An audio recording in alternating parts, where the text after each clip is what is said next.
Hello everyone, and welcome to Mr.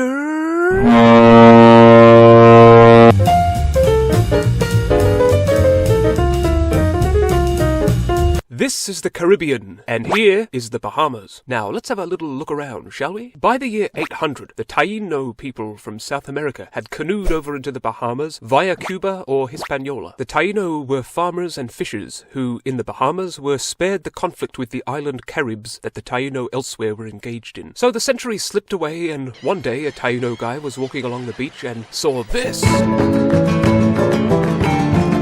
That's right, the Bahamas was the first place in the Americas that Christopher Columbus set foot on. He had set out from Spain to find another way to get to India, and this is why the Caribbean is still also called the West Indies, and Native Americans are called Indians. The Spaniards did not at all try to curry favor with the Taino, but instead used them to work in mines on other islands. Their numbers decreased alarmingly due to disease, but aside from being a handy abduction zone for cheap labor, Spain did not bother settling the Bahamas. It was Britain that was destined to colonize it, which it did in the 1640s, initially as a haven for persecuted Puritans. 2 decades later, New Providence Island was settled, and 2 decades after that, it had to be settled again, as Spain burned the first settlements down in revenge for Britain butting into its monetary machinations. The 1690s to the early 1700s saw the Bahamas, and its capital Nassau especially, become a key haven for the real pirates of the Caribbean. Britain was at war with France and Spain, and they raided Nassau, reducing it to charcoal. Abandoned and lacking a government, Nassau became a kind of capital of the pirate world, home to such infamous buccaneers as Jack Rackham and Blackbeard himself. The Crown of Britain would not tolerate these treasure-hunting, rum-swilling, swashbuckling predators of vessels forever, so they sent in Woodes Rogers. And don't let his innocuous face fool you. He succeeded in defeating the pirates and re-establishing government in the Bahamas. After the American Revolution, loads of loyalists and their slaves migrated to the Bahamas. But after Britain ended slavery, the British Navy would seize slave ships and free the Africans on board. The economy entered a long era of hardship, and the Bahamas began doing whatever it could to make a buck, including blockade running for the Confederates in the US Civil War, supplying liquor during the 1920s Prohibition, and more recently, being a key port for shipping illicit drugs into America, especially cocaine. As governor in the early 1940s, the Duke of Windsor, who had been King Edward VIII